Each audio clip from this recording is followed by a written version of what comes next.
నమస్కారం సిటీ వార్తలకు స్వాగతం. మహాత్మా గాంధీ జయంతిని గుంటూరులో ఘనంగా నిర్వహించారు. కూటమి నేతలు గాంధీ విగ్రహానికి పూలమాల వేసి నివాళులర్పించారు. మంత్రి పెమ్మసాని చంద్రశేఖర్ స్వచ్ఛతా సంకల్ప్ 4 వాహనాలను లాంఛనంగా ప్రారంభించారు. కార్యక్రమంలో ఎమ్మెల్యేలు నసీర్ అహ్మద్, గల్లా మాధవి, బీజేపీ జిల్లా అధ్యక్షుడు వనమ నరేంద్ర కుమార్, డిప్యూటీ మేయర్ షేక్ సజీలా పాల్గొన్నారు.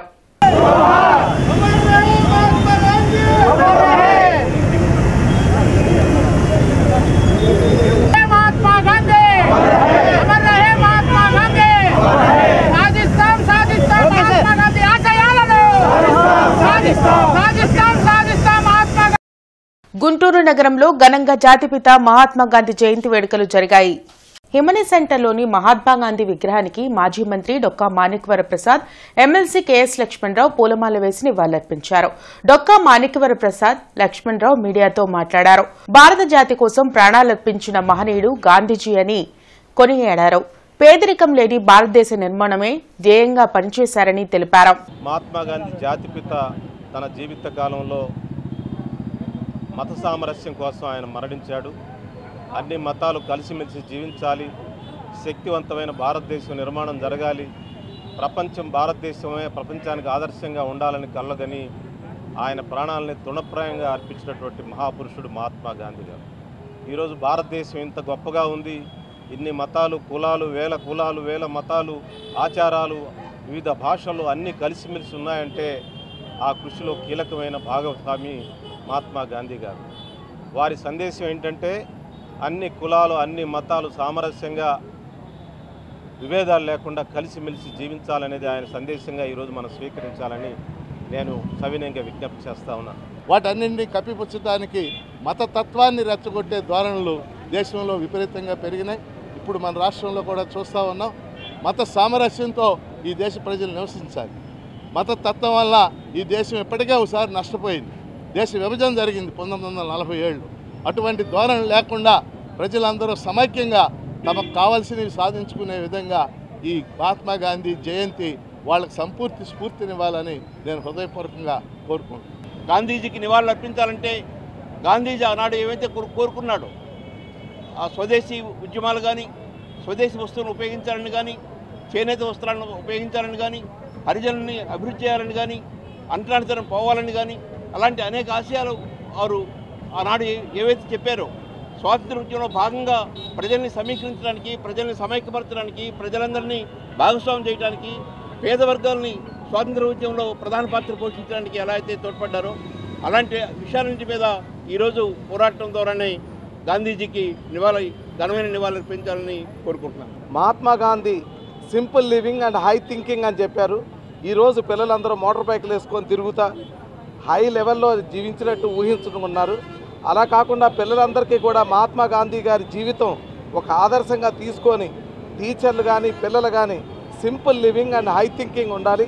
అలాగే హింసకి దూరంగా ఉండి పిల్లలందరూ కూడా ఐక్యంగా ఉండి అహింసా మార్గంలో నడవాలి, దేశాన్ని ప్రేమించాలి, మానవత్వాన్ని ప్రేమించాలని కోరుకుంటున్నాను. జాతిపిత మహాత్మా గాంధీ విగ్రహానికి పూలమాల వేసి కాంగ్రెస్ నేతలు నివాళులర్పించారు. మాజీ ఎమ్మెల్యే మస్తాన్ వలి, జిల్లా కాంగ్రెస్ కమిటీ అధ్యక్షుడు విజయ్ కుమార్, లింగంశెట్టి ఈశ్వరరావు మీడియాతో మాట్లాడారు. ప్రపంచ శాంతి కోసం పాటుపడిన గొప్ప వ్యక్తి గాంధీజీ అని కొనియాడారు. ఓ మహాత్మా, దయచేసి ఈ దుర్మార్గులు బుద్ధి ఇవ్వండి, బుద్ధిని కలిగించండి. ఈ దుర్మార్గుల పోకడాలు చూస్తూ ఉంటే చుట్టుపక్కల ఉన్న దేశాలన్నా చూసి బుద్ధినన్నా వీళ్ళకి. ఈ దేశాన్ని భారతీయుల ఐక్యమత్యంగా బ్రిటిష్ వాళ్ళకు వ్యతిరేకంగా పోరాడి స్వతంత్రం సంపాదించుకుంటే ఆ స్వతంత్రాన్ని కేవలం కొంతమందికి దక్కేటట్టుగా, కార్పొరేట్ శక్తులకు దక్కేటట్టుగా ప్రయత్నం చేస్తూ ఉన్నారు. దీనికి ఈ దుర్మార్గ శక్తి ఆలోచన కలిగిన వాళ్ళకి బుద్ధినివ్వాలని చెప్పి ఒక మెమొరాండం నిమ్మన్నారు. ఆ మెమొరాండాన్ని ప్రతి నియోజకవర్గ స్థాయిలో కూడా ఇచ్చేటటువంటి కార్యక్రమం ఇది. జిల్లా కాంగ్రెస్ ఆధ్వర్యంలో మహాత్మా గాంధీ గారి వారికి ఈ మెమొరాండం సమర్పించి తద్వారా మా నిరసన తెలియపరిచాం. మహాత్మా గాంధీ ఈ దేశానికి ఒక వరం. ఆయన భగవంతుడు అంటే మానవ రూపంలో ఉన్న భగవంతుడే. ఆ విధంగా అనేక చోట్ల గుళ్ళు కట్టి వారిని పూజిస్తూ మనం తెలుస్తున్నాం. ప్రజాస్వామ్యంలో శాంతియుతంగా దేశానికి స్వాతంత్రం తీసుకురావడంలో కీలక పాత్ర వచ్చాడు. సత్యము అహింస అనే సిద్ధాంతంతో విదేశీ వస్తు బహిష్కరణ, అదేవిధంగా సహాయ నిరాకరణ, అనేక రకాల ఉద్యమాలు జరిపి ఆ ఉద్యమాల ద్వారా శాంతియుతంగా ప్రపంచానికి ఆదర్శప్రాయుడైన మహాత్మా గాంధీ ఇవాళ ఆయన జన్మదినోత్సవాన్ని అంతర్జాతీయ మరి యుఎన్ఓలో కూడా జరుపుకున్నారు, యుఎన్ఓ జరుపుకున్నారని చెప్పని మనం చేసుకుంటూ మిత్రులు. ఉమెన్స్ కళాశాలలో స్వచ్ఛతా హీ సేవా కార్యక్రమం నిర్వహించారు. కేంద్ర మంత్రి పెమ్మసానితో పాటు ఎమ్మెల్యేలు, ఉన్నతాధికారులు పాల్గొన్నారు. స్వచ్ఛతా హీ సేవా ముగింపు కార్యక్రమం ఉమెన్స్ కళాశాలలో నిర్వహించారు. కేంద్ర మంత్రి పెమ్మసాని చంద్రశేఖర్, ఎమ్మెల్యేలు నసీర్ అహ్మద్, గల్లా మాధవి, కలెక్టర్ నాగలక్ష్మి, కమిషనర్ పులి శ్రీనివాసులు, డిప్యూటీ మేయర్ సజీలా, ఇతర నేతలు, అధికారులు కార్యక్రమంలో పాల్గొన్నారు. సామూహిక శుభ్రత, మొక్కలు నాటే కార్యక్రమం చేపట్టారు. ఈ సందర్భంగా పారిశుధ్య కార్మికులతో ముచ్చటించారు. పరిసరాలను పరిశుభ్రంగా ఉంచుకోవడం ప్రతి ఒక్కరి బాధ్యత అని అన్నారు.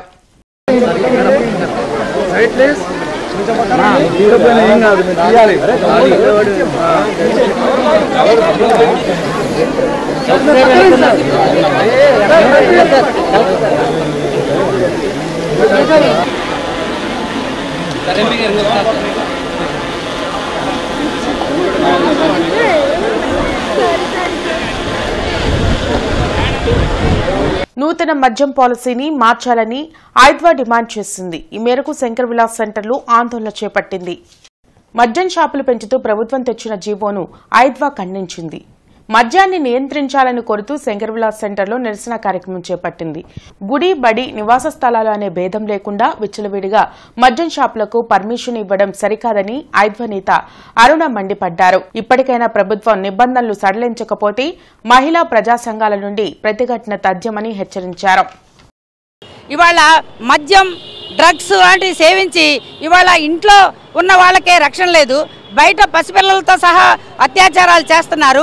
ఇలాంటి విధానాలను ప్రభుత్వాలు తీసుకొచ్చి మరి మహిళలకి ఏమాత్రం మహిళా సాధికారత కోరుకునే వాళ్ళు మరి ఈ విధానాన్ని తీసుకురావచ్చా? ఈ మద్యాన్ని నియంత్రించకపోగా ఇక ఈ రాష్ట్ర ప్రభుత్వం మద్యాన్ని మరి నిబంధనలకు విరుద్ధంగా షాపులను పెంచుతాము అంటే అర్థం ఏంటంటే బడి, గుడి, నివాస ప్రాంతాల్లో కూడా విచ్చలవిడిగా షాపులను పెట్టి మరి ప్రజల మరి ధనమాన ప్రాణాలని మరి తీసే ప్రయత్నం చేస్తూ ఉందా? ఇది మరి మహిళలకు ఏమాత్రం మరి భద్రత కల్పిస్తూ ఉంది? జిల్లా టీడీపీ కార్యాలయంలో మహాత్మా గాంధీ జయంతి వేడుకలు నిర్వహించారు. పార్టీ శ్రేణులు గాంధీ చిత్రపటానికి పూలమాల వేసిన వాళ్లర్పించారు. జాతిపిత బాపూజీ జయంతి అందరికీ స్ఫూర్తిదాయకమని ఎమ్మెల్యే తెనాలి శ్రావణ్ కుమార్ తెలిపారు.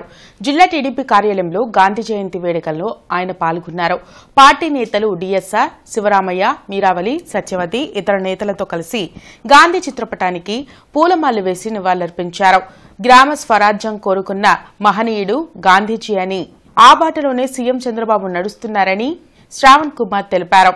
భారత స్వాతంత్ర పోరాటంలో తనదైన ముద్ర వేసి కాశ్మీర్ నుంచి కన్యాకుమారి దాకా అన్ని ప్రాంతాల ప్రజల్ని, అన్ని రాష్ట్రాల ప్రజలు, అన్ని భాషల ప్రజల్ని ఏకతాటి మీద నడిపిన గొప్ప పోరాట యోధుడు మహాత్మా గాంధీజీ. పదవుల మీద ఆశ లేకుండా కేవలం భారతదేశానికి స్వతంత్రం సంపాదించాలనే ఏకైక లక్ష్యంతో పనిచేసి స్వాతంత్రం సిద్ధించిన తర్వాత స్వజాతీయుల చేతిలోనే దారుణ మరణానికి గురైన గాంధీజీ ఎప్పటికీ కూడా మర్చిపోలేని వ్యక్తి. భారత జాతిపితగా కొనియాడబడుతూ ఉన్నారు. స్వాతంత్రానంతరం జవహర్లాల్ నెహ్రూ తర్వాత నాయకత్వం ఏ రకంగా ఉండబోతుంది అని ఆందోళన చెందిన భారతదేశానికి నేను ఉన్నానని తనదైన స్ఫూర్తితో ముందుకు వెళ్ళి అకాల మరణం ద్వారా దేశంలో ఎంతో నష్టపోయింది.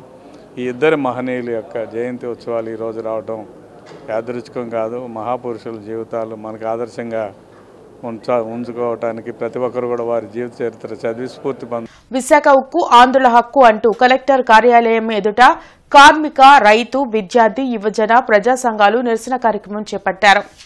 సిపిఐ జిల్లా కార్యదర్శి జంగాల అజయ్ కుమార్, సిఐటియు రాష్ట్ర అధ్యక్షులు నేతాజీ మీడియాతో మాట్లాడారు. ఎన్నో వందల బలిదానాలతో విశాఖ ఉక్కు పరిశ్రమను సాధించుకున్నామని తెలిపారు.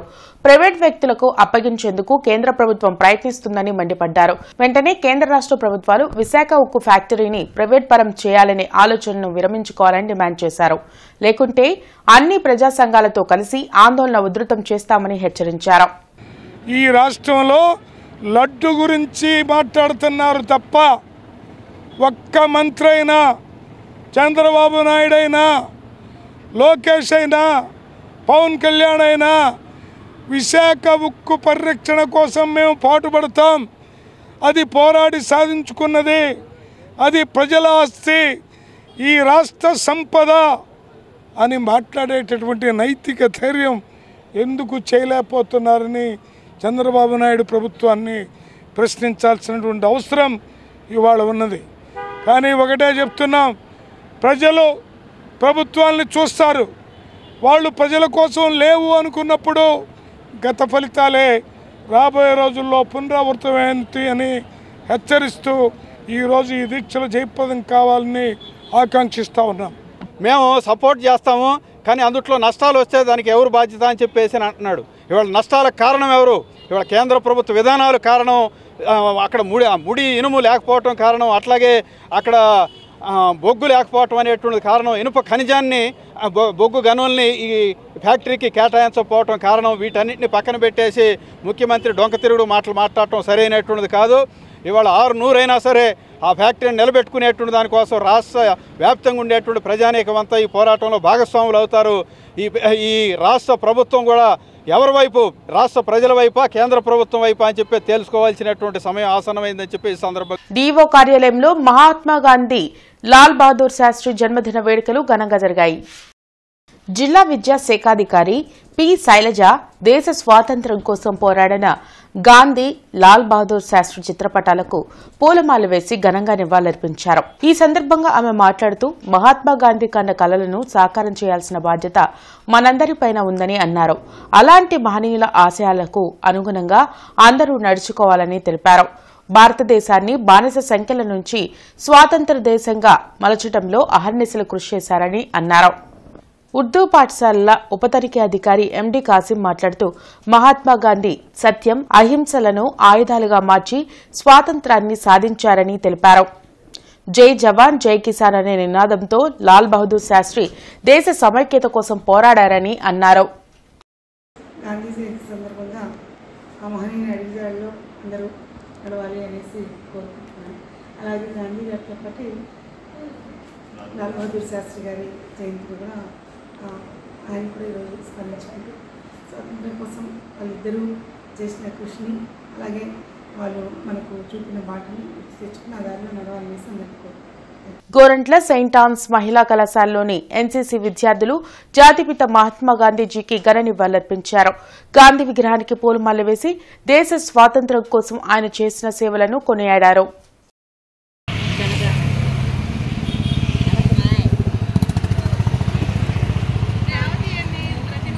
ఫ్రీడమ్ ఫైట్ పుస్తకాన్ని కలెక్టర్ నాగలక్ష్మి ఆమె ఛాంబర్లో ఆవిష్కరించారు. ఫ్రీడమ్ ఫైట్ పుస్తకంలోని పోరును నేటి యువతరం తెలుసుకోవాలని కలెక్టర్ నాగలక్ష్మి కోరారు. స్వతంత్ర పోరాటాన్ని వ్యక్తిగత హక్కుగా మార్చడానికి ప్రయత్నం చేసిన పుస్తకమే ఫ్రీడమ్ ఫైట్ అని పుస్తక రచయిత డాక్టర్ సిఎస్ రావు తెలిపారు. కార్యక్రమంలో డాక్టర్ సిఎస్ రావు, ముంజంపల్లి శివకుమార్ పాల్గొన్నారు. ఇవి ఇప్పటివరకున్న వార్తా వివరాలు. మరికొన్ని వార్తా విశేషాలతో మళ్లీ కలుద్దాం. అంతవరకు సెలవు. నమస్కారం.